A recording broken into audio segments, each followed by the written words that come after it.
Hi everyone, greetings from Kharkiv, and now just we are waiting for some people who will join us, I hope.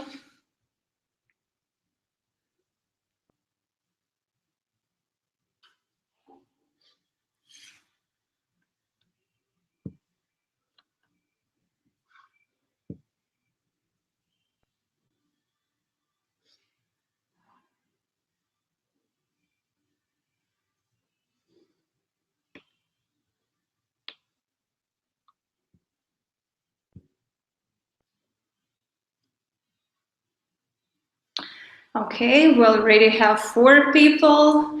Hi guys. Maybe we will wait for just one more minute for more people to join.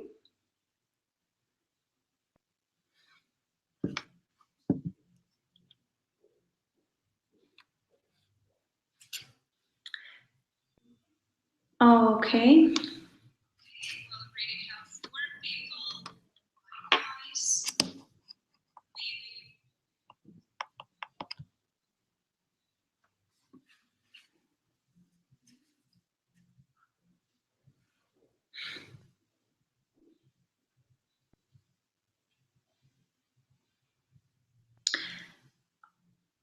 Okay, so I guess we can start. My name is Nastya, and thanks God today everything works quite well, so that finally we've managed to have this webinar. So thank you for joining it. And to remind you, today we're going to talk about guided discovery approach. But first of all, I have just some pieces of information for you to clarify and to see the difference between. So wait a second, I will share my screen with you.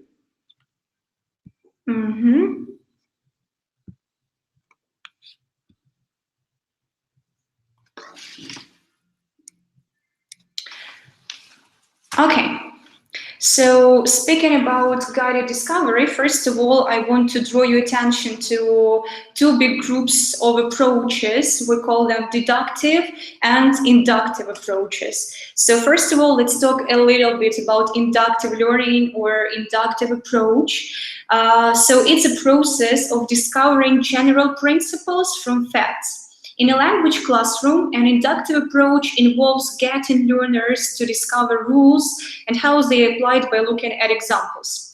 The role of the teacher is to provide the language for learners that they need to discover the rules, to guide them in discovery if necessary, and then to provide more opportunities to practice. And deductive learning or deductive approach is a process of applying general principles to use. In a classroom, this kind of approach is more traditional, and the role of the teacher is to present the rules and organize the practice. It is teacher-led, and teacher-centered, at least at the presentation stage. It focuses initially on rules and then use. It often uses input language which is adjusted to the learners and not authentic. So choosing between inductive and deductive learning, probably inductive learning has more advantages, but both of them have some disadvantages as well. So first of all, oh my God. Okay, first of all, let's talk a bit about disadvantages of deductive approach. So it can be really too controlled because it is teacher-fronted, it has a very big and long teacher's talking time, and it may also make learners fall asleep sometimes because the teacher talks really too much, because first task of the teacher is to present all the rules for students. And if we speak about inductive approach, it's more time consuming and more energy consuming, of course. You need more preparation for this kind of approach. It demands more lesson planning and clearly designed and systematically designed data and materials. So deductive approach is easier, inductive approach is more time consuming, but what about guided discovery approach? So here we can say that guided discovery approach combines the best from inductive and deductive approaches. Guided discovery is a modified inductive approach. It is a technique where a teacher provides examples of language item and helps the learners to find the rules themselves. And guided discovery approach has plenty of benefits, and I hope that you will agree with me and really like it. So first of all, one big advantage of guided discovery is that it uses the practice of identifying similarities and differences, which is one of the most effective ways people learn. Also, it encourages analytic learning because students need to discover rules themselves. That starts their thinking process, and they have more freedom. That is why. So they collaborate and use their analytical skills to identify and clarify rules for themselves. So it improves critical thinking skills because students take part in problem-solving tasks, and my students really love doing it. And even if sometimes it seems to be a challenge, but if you use this approach from time to time, your students will really like it. So students participate actively in the process of learning. Students understand, memorize, and remember better what they have worked out of themselves, because I think that you will agree with me if you recall your students' times, or school times. There the teacher usually presented everything on board, and students were just sleeping and didn't understand anything. But here students understand everything themselves. That is why they are more active, they are not sleepy, and they memorize the rule better. So if you use guided discovery and if you ask your students collaborate in groups, then it provides extra language practice, of course. And it teaches them to collaborate. Also, it's really motivated because when students face some kind of problem, they really want to discover something new, and then they are proud of themselves that they have finally done it. And it is learner-centered, not teacher-centered, so it decreases teachers' talking time and gives students more freedom. That is why students do not feel under pressure, they are more relaxed, and actually in such a friendly and relaxing atmosphere, they really learn and understand the new material better. Okay, and actually the question is, what can be taught with guided discovery approach? Although guided discovery is often associated with teaching grammar, it can be successfully used in teaching pronunciation, functional language, vocabulary, and actually all kinds of learning, all things we learn in our classes. I'm sorry, I have some just technical problems with my PPT, but the most important information you will see. And now I will present you some just some steps how to implement the guided discovery approach in teaching functional language, and then I will draw your attention to teaching grammar with the help of guided discovery approach. So on each stage, actually, we have 4 of them, and each stage is devoted to some goals that we need to achieve with our students. So the first step is exposure to language through examples or illustrations. Here I will present you how I taught a functional language for my pre-intermediate students. It was lesson number 3 in our Green Forest notes, and this lesson was connected with films, and the functional language was about likes, dislikes, and also I've added some cool phrases. And also I've added some just cool phrases for them to memorize. I've taken these phrases from the listening that they also had in the lesson number 3. So if you have a look, first of all, if we just need to draw students' attention to the language we are going to teach in a few minutes, actually. So here I provided my students with 3 different texts. All these 3 texts were about films that were nominated for Oscar, and each student had the unique text. That is why, first of all, they read the text, and I asked them to identify the main idea.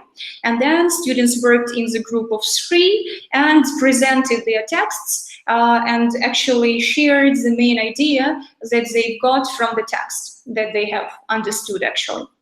Here, I didn't ask them to translate anything. Yeah, I didn't pre-teach anything. We just focused on the main ideas. After that, step number 2 was observation and analysis of the language through guided questions. So as guided questions, you can use different actual things, not only questions. It can be some tables, some completing gaps in sentences or rules, or matching examples and rules. In my case, I asked students to look back at the texts. Yeah, they had some highlighted phrases there, and then they had a table where they had to match the highlighted phrases from the texts with their functions. There were likes, dislikes, positive movie characteristics, and negative movie characteristics.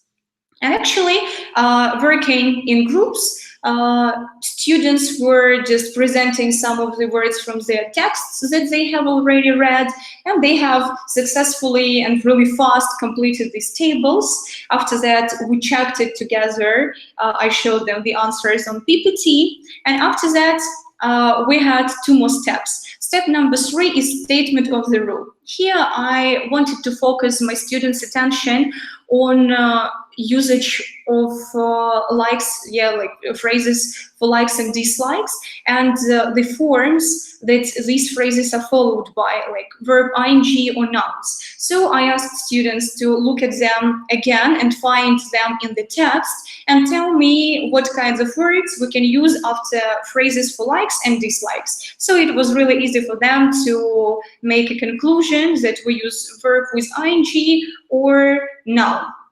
After that, the last step is step number 4, application of the rule in practice tasks. So here I have just some small piece of advice for you to start with some easier tasks to understand, and to be sure that your students have got the information and that they understand actually the rule or the function of this or that phrase. So here, first of all, my students got the words, like the cards with definitions. They had to look at the definition, guess the phrase, and as they and their partners, like on another side, they checked if the person was right or not, like if the word was correct or not correct. After that, I asked my students to complete some sentences with the real examples. Yeah, we had there like, I can't stand, I really love, or I'm keen on, and everything was connected with films. So there you could see like the phrase, I'm keen on watching gap, at the cinema. And the students had to first of all complete the table with the examples about themselves. And after that, I asked them to speak together in their pairs and share, ask and answer the questions and share the information about themselves. And after that, my students were ready to for some difficult practice. That is why, first of all, I presented them a small text. It was a short film review. I also created it on my own, and I included some of the phrases with gaps. Again, it was connected with functional language. So first of all, my students were asked to complete the gaps using the correct phrase, and after that, I asked them what kind of text we have. They told me that it is a kind of review, and then my students had a clear example how to create their own reviews. I gave them time to think, to write their short reviews for the films they really like. And after that, after making some notes, students were asked to work with other people from their groups and exchange their ideas. So it was production for them. And actually, to sum up, you can see that functional language can be really easily taught with the help of guided discovery approach, and you can find plenty of examples and in our Green Forest notes. So you just follow these 4 steps and can teach everything easily. And now a few words about teaching grammar with the help of guided discovery. So the steps are the same, but now I will represent you just some of my favorite topics. It is grammar structures, I wish, if only, wishes or regrets. So if you remember, maybe we have such kind of a task in our Speak Out upper intermediate, but here I used it for my upper intermediate students, but teaching grammar this semester. So first of all, I asked my students to look at some of the phrases, like some stories, and discuss what people regret about, like give some of their ideas. After that, I asked students to identify what time in their life people regret about, yeah, like if it is present regret, past regret, or if it is some kind of irritation. So students marked the sentences, and after that, my second stage was I asked them to I asked them to mark, and then I asked them to connect the phrases with "I wish if only" with the previous sentences that they have already discussed. And after that, the third step was statement of the rule. So my students had the box with rules. I wish if only, yeah, for past regrets, present regrets, and irritations. So they had to look at the examples that they have already discussed and matched, and complete the rules with number of the example and with the correct form of the verb they used. Yeah, if it is past, would, and so on. So they really managed to do it quite easily, because previously they have already discussed everything. They have marked this, the statements, and they have already identified which of them are about past, present, and irritations. We have already checked it together, open class, so that it was quite easy for students to complete this box.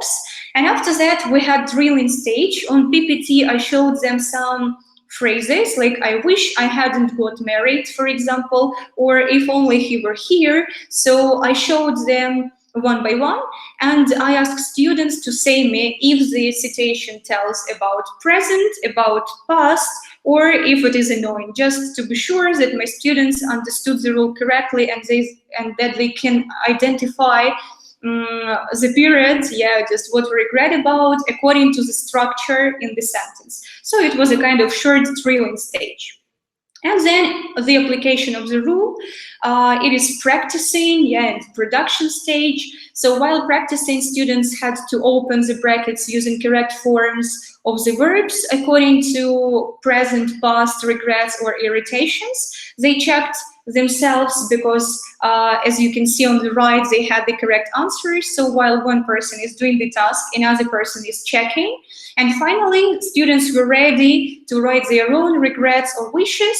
So when they finished writing them, I asked them to discuss, yeah, like to share their wishes and regrets, ask some extra questions, and my students had some extra speaking practice using new grammar. So, to sum up, one more time, 4 steps to implement guided discovery in your class. The first one, exposure to language through examples or illustrations. The second one, observation and analysis of the language through guided questions. And here I want to tell you that it's really important to ask some questions here, or just to give your students some visual materials, yeah, like some kind of tables or some kind of pictures, yeah, like, because it will really help your students understand the rule better. Then step number 3, statement of the rule and application of the rule in practice tasks. So here, don't forget to start from the easier task, and after that, at the end, your students will be able to do some more difficult things, and they will be completely ready for production.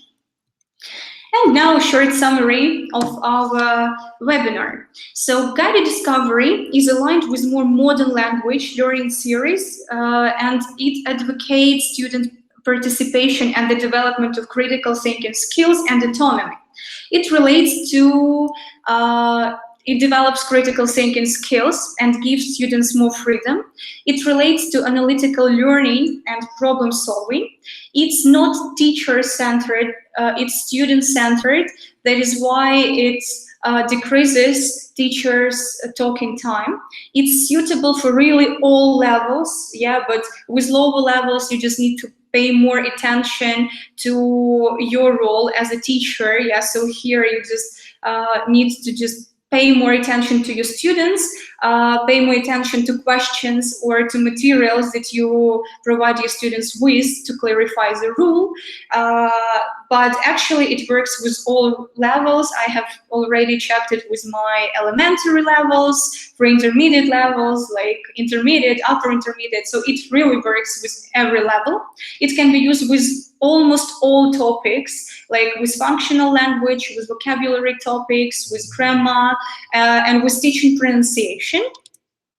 And actually, it is really cool because students collaborate more, and here you have some chance to improve your students speaking, because more often we ask students to work together like in their small groups or in their pairs. So it's some extra collaboration and extra speaking for your students. Don't miss just this cool chance to teach your students speak, collaborate, have fun, and actually feel more relaxed than if you just present all the rules on your own, standing next to the board and make your students fall asleep. Okay, so I hope that you have found my webinar quite useful for you. Thank you very much for listening, for like joining me today, and now I'm ready to answer your questions if you have any. So you're welcome to type them. I will read and answer them with pleasure. Yeah.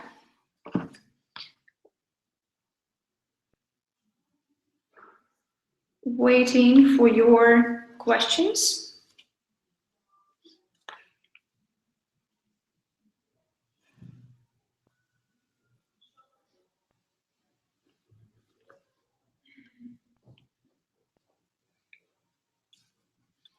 Don't know why, but I do not see anything. Maybe just my app works not really well on my phone.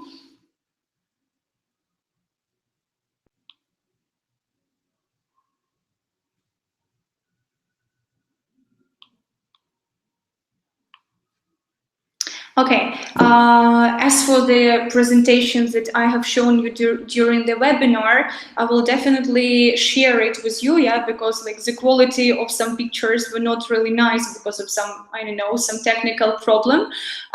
You will find the presentation attached. I will ask Tanya to share it with everyone. There you will see all the examples that I have shown today and all the stages how to implement guided discovery in your classroom, yeah, for functional language and for grammar. And if you have any questions, like in the future, you're welcome to ask me. You can find my email or just text me on our Facebook. Yeah, and I guess like if you have no questions, then thank you very much for watching me, and see you on our next webinars. Thank you guys, have a nice day.